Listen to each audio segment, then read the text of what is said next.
Hey y'all, welcome back to Weekly Hyperfixations. If you're new here, I'm Riot. And every week we kind of just go through things that my brain deemed super relevant, hyperfixation worthy, or otherwise, throughout the past week. And by doing so, kind of tracking trends and things over time. This week is honestly not a huge spread of topics. And also, as may be obvious, I'm not in my usual background. If you're new here, occasionally I house sit. So that's what's going on. Let's just get into it, honestly, because I'm doing this I'm recording way later than I'm meaning to, which, means editing. My partner editing happens way later than I mean it to, which none of that's fun for either of us because it stresses both of us out. But I've been having a busy time, as one does. So let's just get into it. A couple One Piece related things. As you may or may not have seen, One Piece live action season 2 comes out on, I believe, the 10th of the month. And of course there have been a bunch of things leading up to that. One of which is we are having our second ever worldwide One Piece popularity poll, of which it's not just a one and done vote. You get to vote every single day until it closes. It refreshes at whatever midnight is in Japan's time zone specifically, which might be 4 a.m. here. I don't remember where exactly, like where in reference to this time zone that is, but and it's very fun because it's not just like, oh, very popular One Piece characters are on there. Literally every single One Piece character that has ever existed, even if it is a tiny background character, they all have names, so they are all in this popularity poll. I did also participate in the first ever one that happened. It was quite a few years ago at this point. I believe it might have been 2021 or 2022. But I voted mostly for like alternating for Zoro and Sanji. And then I also voted for Shushu, who is the little dog in a very early part of One Piece, because I wanted to, vote for the dog because that was silly goofy. This time I am voting for Perona every single day. I'm doing it this time. I wasn't obsessed with Perona yet, so by the time of the first popularity poll. So I didn't, oh, you know what?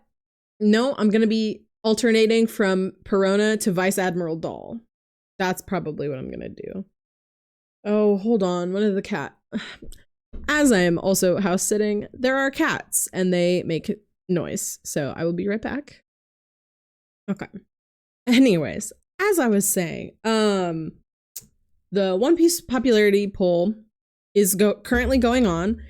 You can literally pull it up on your phone and then come back every day, 24 hours between basically each time that you vote should keep you on track for voting for every single day. And it will remember if you've voted that day. And it's honestly really fun because a couple weeks into it, there will be a section of the website that opens up that tells you the current top 5 of every single of like different, not continents, but like different countries. So North, South America, Oceania is, I think, one whole group, things like that. And that's always really fun to look at because you can kind of see if there's like a crazy difference going on. That's always interesting to see. So I really like that. And then also, and this is probably the funniest thing that could have happened, maybe ever, in today's day and age. Ichiro Oda, the creator of One Piece, put a little treasure chest in the ocean that reportedly holds a great secret of One Piece. A lot of people are assuming that it like is like about the One Piece, stuff like that. But he put it in the ocean, thus inadvertently making himself into Gold Roger, because within 24 hours, fans may have already found the One Piece in real life. So whimsical and fun. A little concerning, because if the person who finds it is not cool, it's kind of Jover, actually. But I just thought that was very funny, because Ichiro Oda definitely almost kickstarted a pirate era in 2026, which is really funny. I need to like move my notes closer to the camera so I quit looking away from y'all. If I can stand it up. Jesus, I'm terrible. There we go. Oh my God. Okay. More. Actually, there's a lot of Japan related things on here. Technically, there's a lot of things on here that are Japan focused. So a couple things. First of all, holy shit, Pokemon Wind and Waves. If you haven't heard, Pokemon announced their Generation 10 during their 30th anniversary Pokemon Presents. Most people were expecting them to announce Generation 10.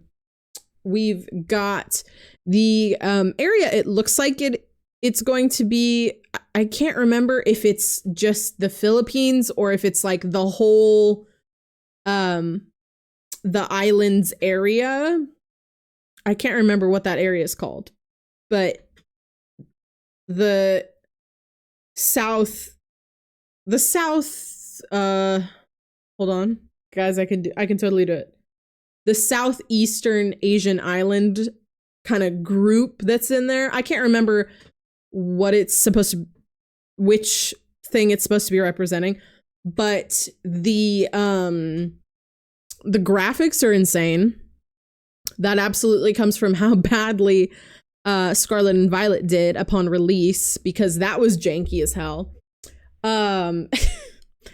But I'm very excited. I am, however, like, this is the one. This is one of the few video game franchises I pretty much ride or die for.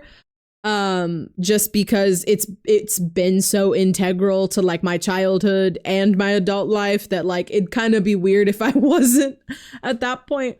But you know, I'm very excited. I really like the 2 Pikachus that they showed that look like they're supposed to be like the middle-aged parents of the other Pikachu in the trailer. And they've got like tan lines and stuff, which is really funny. Their designs are really cute. And then, of course, we gotta talk about him. Excuse me, Jesus. The Gen 10 starters.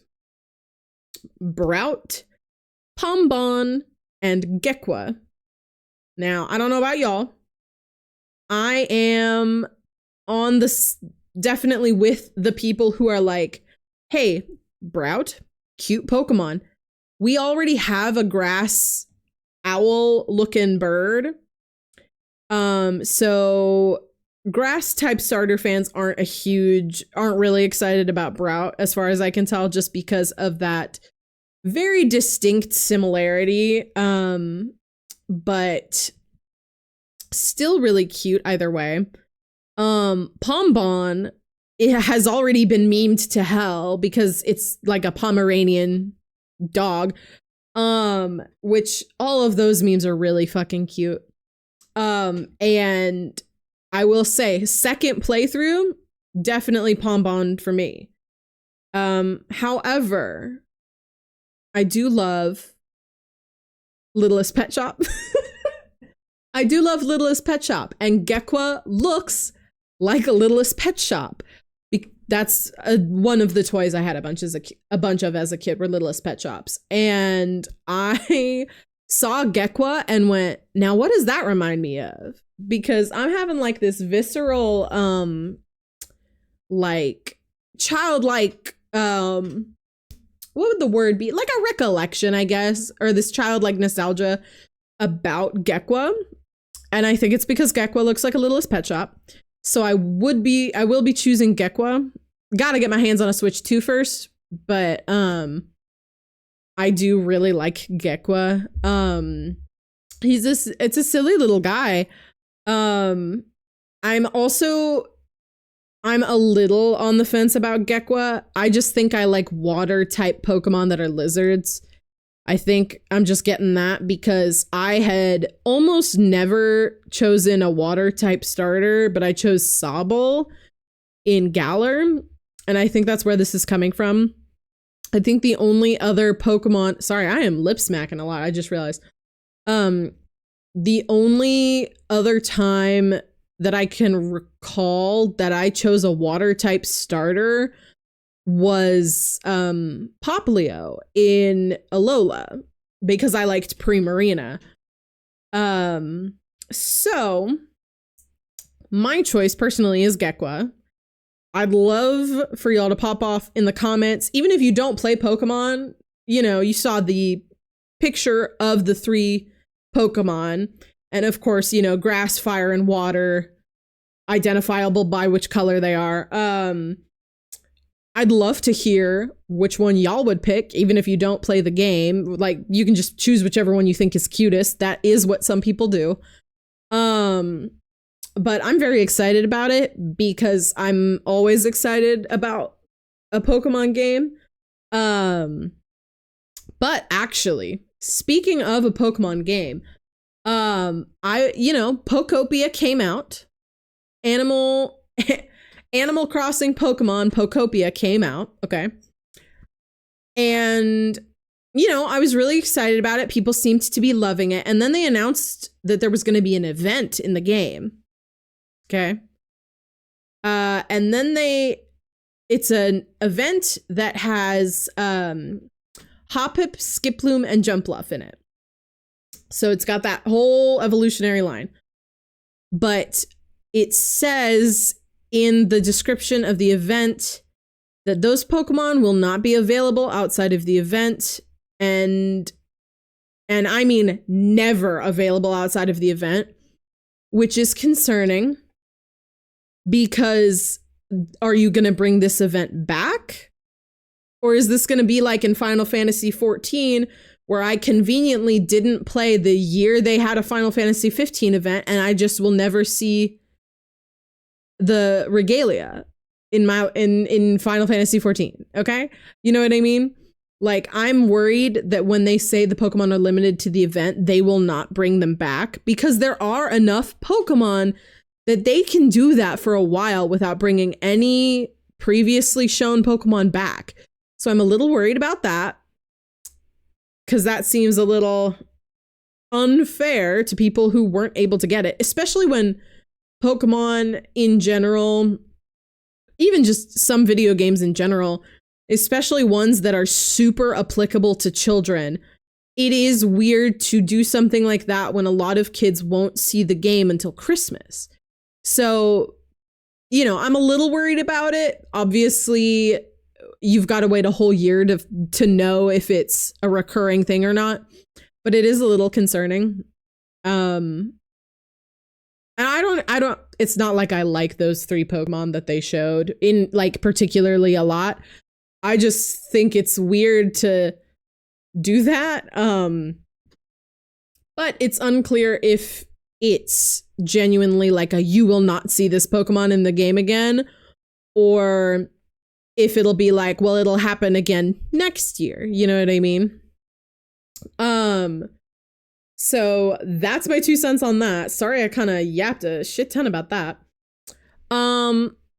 Stardew Valley had its anniversary recently, and Eric Baroni did a little stream where he revealed the new marriageable candidates in Stardew 1.7.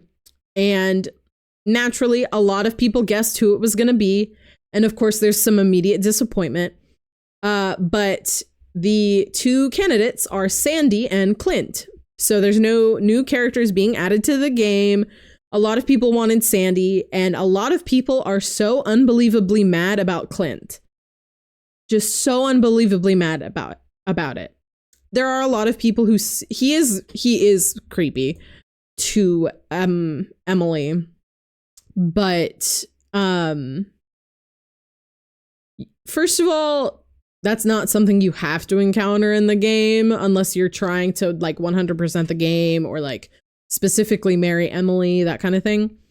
But I honestly think having him as a marriageable candidate may make people like him more. And I know no one's expecting that, but I do think that there might be more of like a, well, first of all, there are some girlies out there who do just enjoy a man who's a little freaky with how much he likes you. You know what I mean? Some people do like that for some reason. But I do think that if he's going to get any redemption, it's going to be this is the way that would happen. But I do understand some of the hate it's getting online, but also, what did you expect? There's a picture of him, of Eric Baroni, from the stream where he announced it, and he's holding up the little envelope that says 1.7 marriage candidates, and he's smiling because he knows what he's about to do. And I love that image. I do think there's gonna be a growth period, but I do think eventually the girlies who like an I can fix him kind of guy are gonna at least try. You know what I mean? So I'm excited for that. I'll probably mod Stardew just to experience each character's, cutscenes and storyline. Because I don't know how easy it is to guess, but I am a Harvey enjoyer. So obviously I'm gonna mod my way into seeing the cutscenes for Clint and Sandy, because I'm not actually gonna do it for a serious playthrough. Because I've picked the one I like. Well, okay, that's if I'm playing with my character set to female. If my character is set to male, I feel like I would go for Alex, who I would never go for otherwise. But anyways, I wanted to touch upon that. That was kind of right after last week, filming and recording, but actually I think it was literally the day after. But I did want to touch upon it, since I didn't get a chance to last week. Let's see what else. Yeah, Marvel Rivals announced big long line of things that they're doing, labeled The Road to Doomsday, and basically the image they've given us for it is the Avengers movie logos from the beginning all the way up until Doomsday, and it's called Road to Doomsday, so I assume the end of it is going to be lining up with Doomsday releasing. And they've showed a singular skin that they're going to put out during this, which is, of course, a Loki skin. Which, first of all, it looks really good. But also, my partner and I were talking about, those movies and other characters, and we're kind of like, it's kind of doesn't feel like there's too many skins you can give for characters that don't already exist or look too close to another skin that the character has. I guess they could change the face models a little bit, but I feel like that's not really worth, you know, the price of a skin in Marvel Rivals.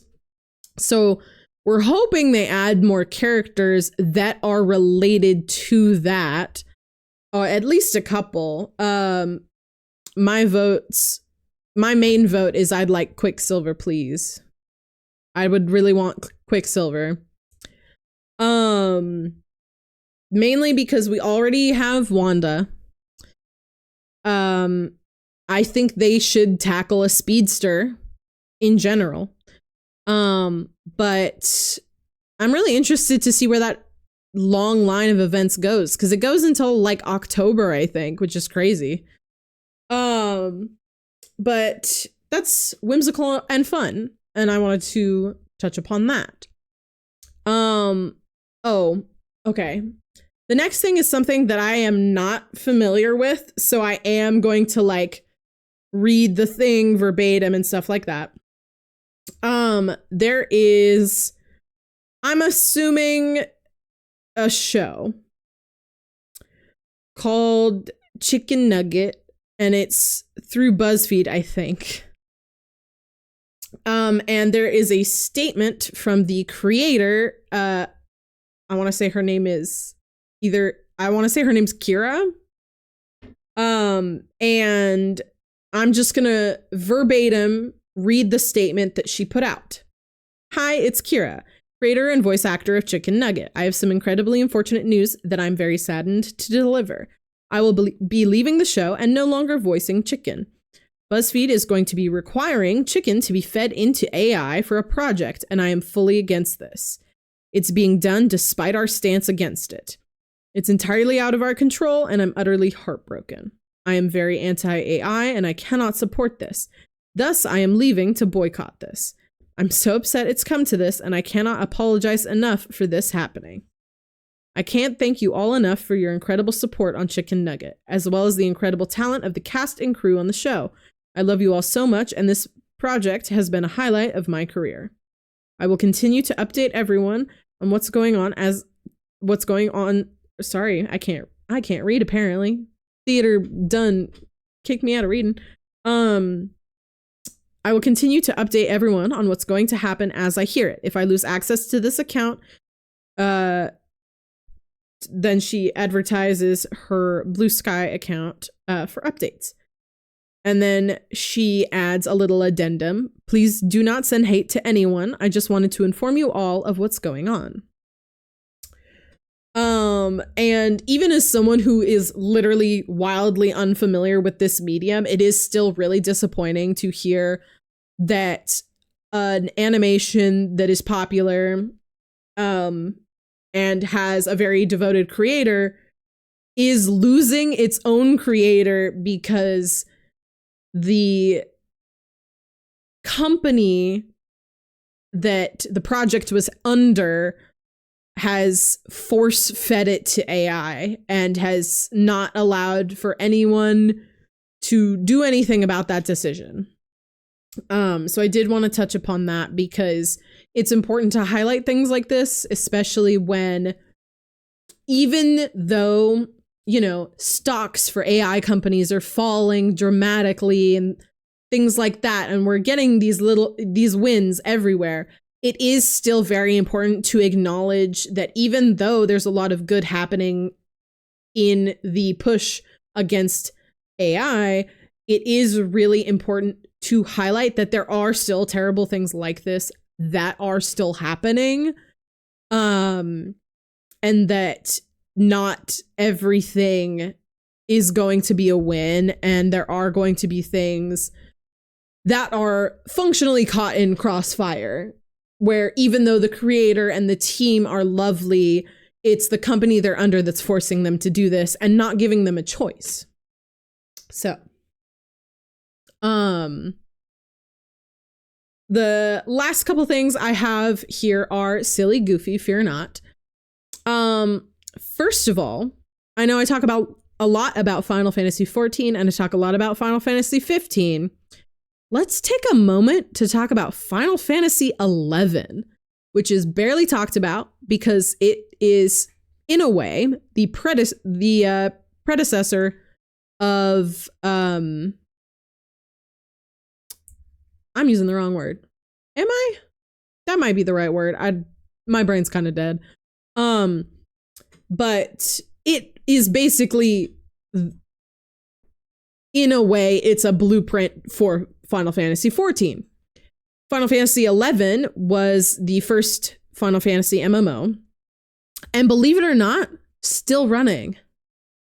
And believe it or not, actually, not only is it still running and people are still playing it, but they have had multiple servers that they've had to lock down, including they added another server of theirs to that lockdown. And basically what I mean by lockdown is no new people can go on the server. You can't create new characters on it, anything like that. And they've had to do this because there's too many people playing it. To give a little more perspective for y'all, Final Fantasy XI is the first Final Fantasy MMO they put out. Final Fantasy XIV is the current one. Final Fantasy XIV released on the PlayStation 3. So you can imagine that you can imagine that Final Fantasy XI is much older than that. So that's crazy. It definitely released on PlayStation 2. I think. I actually don't remember if the PlayStation 2 had internet capability. Either way, though, it's a much older game. And it's absolutely crazy to me that even though I don't think Square Enix is running the servers anymore. I think it's fans. So, like, it's also still getting updates, by the way. It's still getting updates. How does that work? Anyway, I wanted to share that with y'all because that's crazy. And then I've got one more thing here before we move on to the pyramid. And it's a little bit of a Tumblr moment of the most egregious kind, actually. So the show The Boys, it's got 2 out of 3 of the boys. And by that, I mean the Supernatural boys. Jared I can never say his last name right. But he's in the show and in a new some promotional thing for the newest season, or the new season came out, whatever it is. He is like chokehold lifting in the air Misha Collins. So let me rephrase that in Supernatural, the show terms. Dean is chokeholding Castiel up above the ground. And I will remind you all that Castiel was in love with Dean. Okay? So, of course, that's immediately going viral because all the Supernatural fans are going apeshit. And my favorite part is that the Twitter account for Tumblr quote retweeted that image saying, basically Destiel always exists in every timeline or something like that. And I was like, yeah, it does. I haven't even seen Supernatural. I know it does. I don't care. Super Hulock as a fandom, Supernatural is the only thing in that trio I didn't watch. So I've absorbed a lot of information about the show by being in those other 2 fandoms. So seeing something like this did immediately make me go, okay, so I have to send this to like 10 people right now because I need to make sure everyone's seen this. Like, very much a Tumblr moment of, oh my God, ladies and gentlemen, we got him kind of thing. I just yeeted my pen. It's going to stay there until I'm done recording. But anyways, that was a very funny moment. And even though I'm not a Supernatural person, Supernatural, the show fan, I still understand that, like, that's a big thing. So that's just fun to see. Excuse me, let's go ahead and move on to the pyramid this week, which is a little silly goofy. So you know what? Actually, I should re-explain it.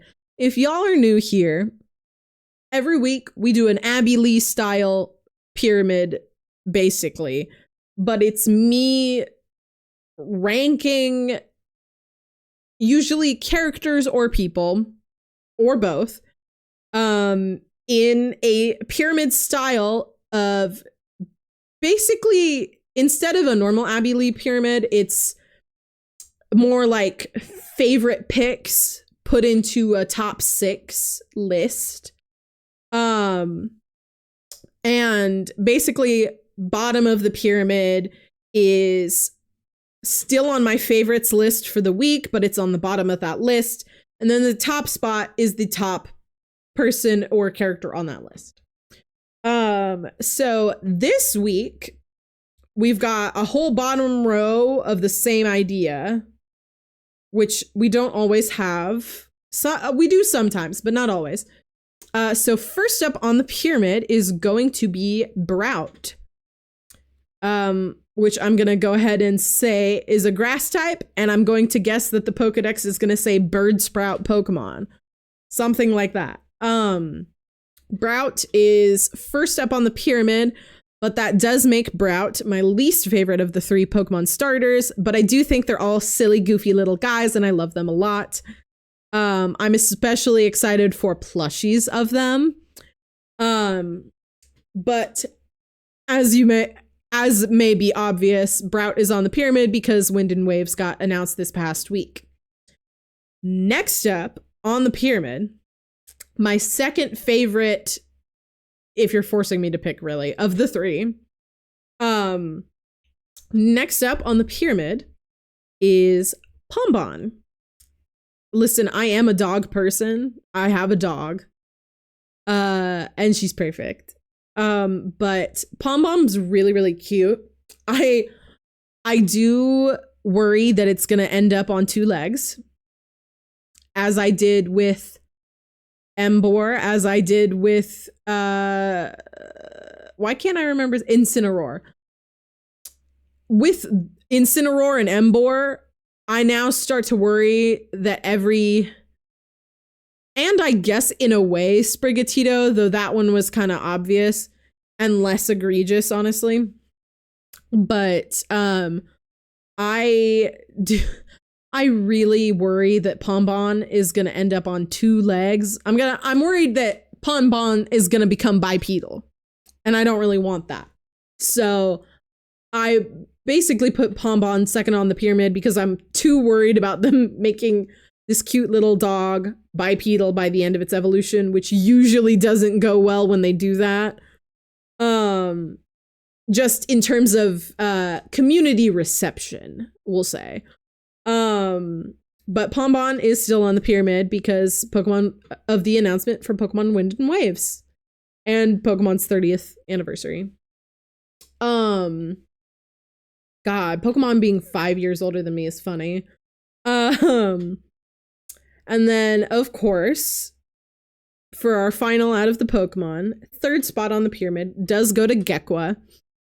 I don't even care if this lizard goes on 2 legs. I don't care what this lizard looks like at the end. I hope it still looks like a lizard. And that's basically my only requirement that I really want to see, is that it still looks like a lizard of some kind. I'm okay if it doesn't look like a gecko anymore, but you know what I mean. I'm also hoping Gekwa has like purpley kind of eyes. I'm hoping it ends up as maybe a water psychic or water poison at the end. I think that'd be really fun and interesting. But I, at the same time, not just fun and interesting, but I do think those are the 2 options. Unless they, take a swing out of left field, which would be awesome, but a lot of times it's not that way. So, yeah, but Gekwa is my favorite of the 3 starters. It's probably the one I'll pick. And I'm honestly really excited. I'm probably not going to be able to play the game whenever it comes out, just because I don't have a Switch 2, and I definitely think I still won't have one by then. So you know, I'll watch someone play the game for sure, and I'll be, you know, glued to the screen, but, you know, I'm excited no matter what, because I like, oh, and you know what? I didn't even mention this. I really, really, really love Pokemon. I haven't done it yet, but I do want to stream me naming every single Pokemon in existence. Let's hope I spell them all right, by the way. But I want to do that. I've also discovered Pokidoku, which is Pokemon Sudoku. And it's got an unlimited mode, and then it's got like a daily puzzle, and it's really fun. It'll be like, okay, we want a steel type, and then in this column, it needs to be dual type and steel. And then in this column, it needs to be steel, and it has to have, you know, like evolve by trade, and that, you know, things like that.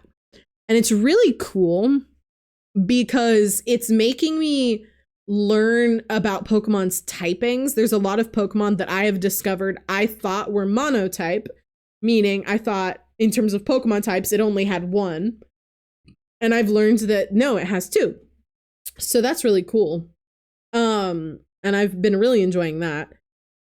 Mainly because like I'm not really a Wordle person, so I do like Pokemon enough to be able to do something with that. So anyways, that's why Gek was on the pyramid. Next up on the pyramid, and this one is purely silly goofy. Next up on the pyramid is Leon Kennedy. However, specifically 51-year-old Leon Kennedy. I don't give a shit about fucking, what was he, 21-year-old Leon Kennedy? Could care less about that, thank you. I can't remember how old he is in the middle one. I don't know, he's probably 30 something. Not really for me. 51-year-old Leon Kennedy, yes please, thank you very much, actually. They did kind of build him like a brick house though, which is an interesting choice. I don't know any 51-year-old that looks like that.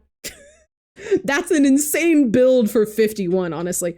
But I wanted to, very silly goofy, put 51-year-old Leon Kennedy on the pyramid, mostly because a lot of my friends before have kind of tried to get me on the Leon Kennedy train, and it's never worked.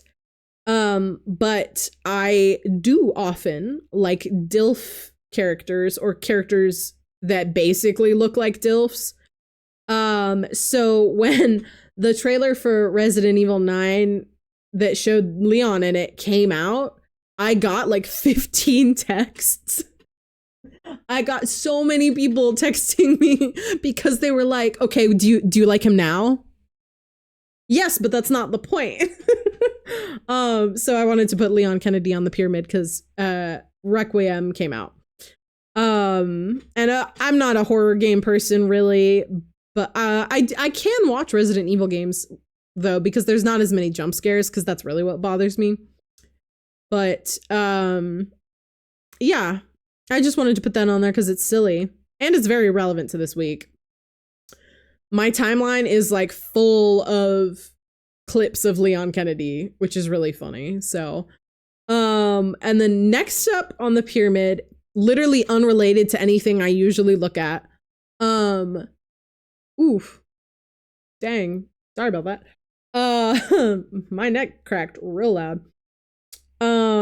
This is unrelated to anything that I usually talk about, but there is a currently, I think it's current, if I'm remembering correctly, it's current, but there's a crossover comic between the Teenage Mutant Ninja Turtles and Godzilla. Okay, so it looks like just every character is a kaiju, like and oh wait, no, I did remember his name. So like Bebop and Rocksteady are Gigan and Destroya. My partner will be so proud of me for remembering Destroya, because I didn't earlier. But my favorite Godzilla related character is Mothra. Predominantly for her brightly colored design.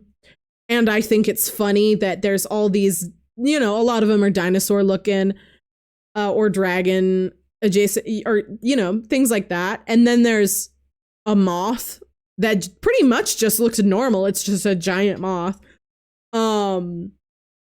So Mothra is my favorite. And in this comic, April O'Neil is like, what does it say? Like Avatar of Mothra or something like that? Hold on. Yes, Avatar of Mothra. So best thing I've ever seen in my life. Absolutely best thing I've ever seen in my life. Because it combines a character that I do like with my favorite kaiju, Mothra. And also, most importantly, it gives me an easy anthropomorphic cosplay design for Mothra. That's what's up, dog. I am so excited about that.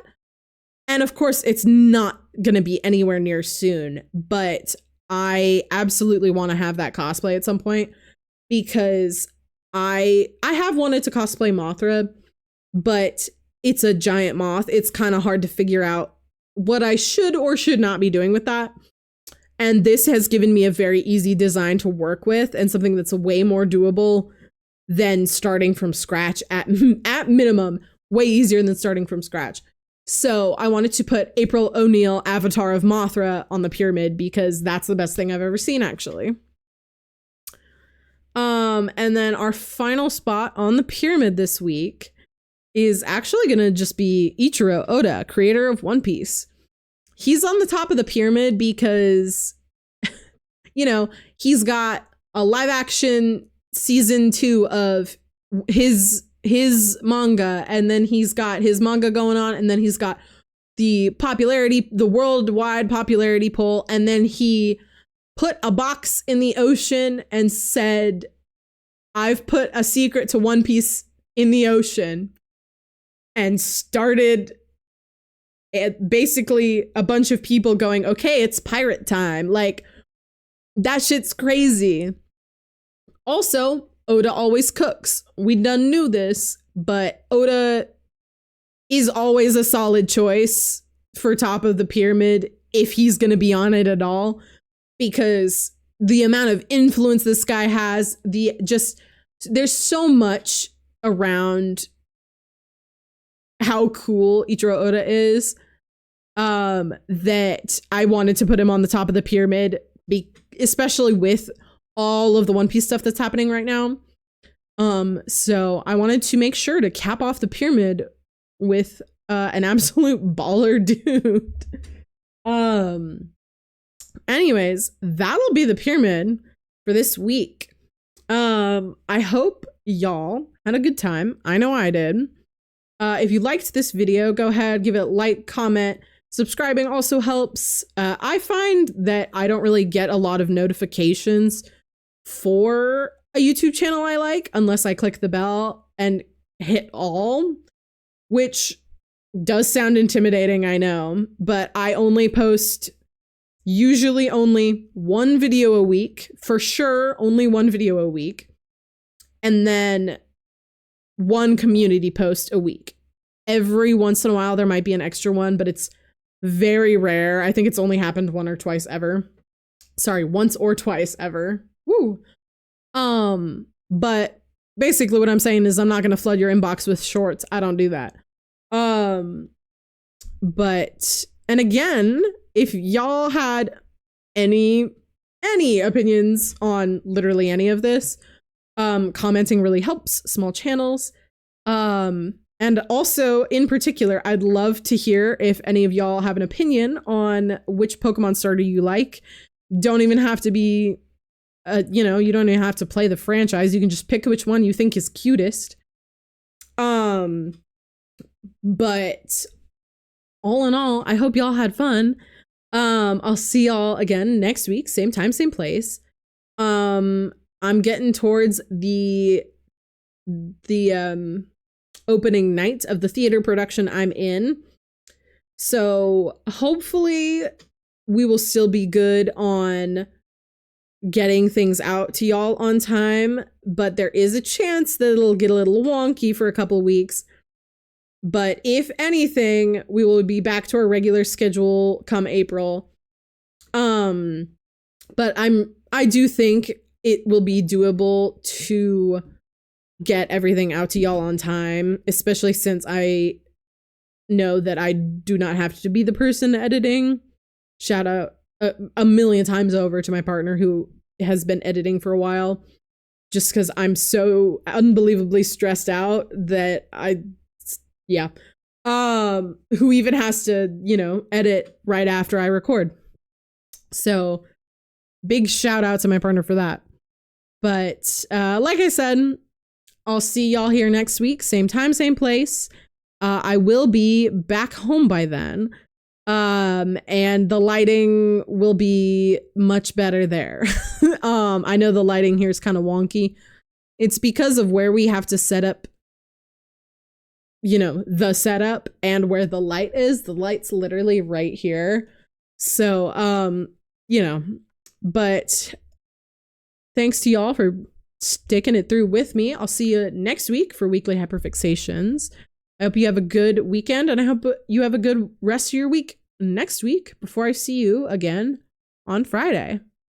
I'll see you then, and bye, y'all.